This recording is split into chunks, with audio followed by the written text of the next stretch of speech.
Okay, here's a comparing and ordering fractions part 2 video for anyone who wants to have a little less of the abstract I gave you and a little bit more of the, wait, how can I do these questions the same way every single time? Okay, so this is comparing and ordering part 2.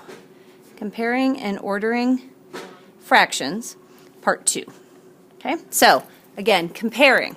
Let's say I have 4/7 and 9/10. Okay, compare them. All right, so I need a common denominator. Would be 70. So this is 70, and this is 70 times 10 times 10 times 7 times 7. So I get 40/70ths, and I get 63/70ths. So which is greater? The 63/70ths is greater. That would be greater. Okay. Now here's the thing. When you go to compare, you're going to have a parent possibly, and I do the same thing. If I asked you to compare 3/4 and 9/11, okay, and told you to compare them, somebody may tell you that you don't have to do what I just did, that you can just take this number and multiply it by that number. So 11 times 3 is 33, and 4 times 9 is 36. Okay, this is a bigger number, so this is greater. Okay, now that does work, but I want you to be aware of why it works. Because what you really just did is kind of cheated this common denominator thing.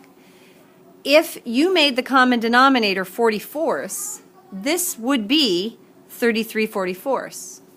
And this would be 36/44ths.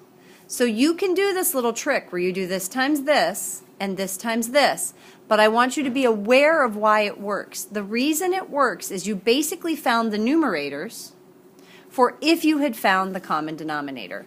And this one has a greater numerator, so it's a greater fraction. Okay?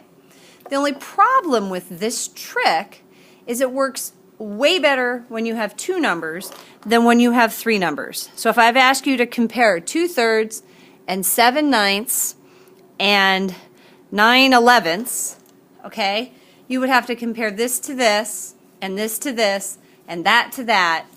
It gets a little bit confusing. So in some ways, when you have to order them, I think it's actually less confusing and more efficient to do the same method I showed you up here, where I just get a common denominator. It'd be 99 for all three of these. So I do this times 9 and this times 9. So this is 81/99. This times 11 and this times 11. This is 77/99. And this times 33 and this times 33. It's 66/99. Oh, okay. So if I'm supposed to do least to greatest, I actually did them from least to greatest. 2/3, 7/9, 9/11. Okay, let's have you do one. Let's compare, or order 2/5, 3/7, and 4/5.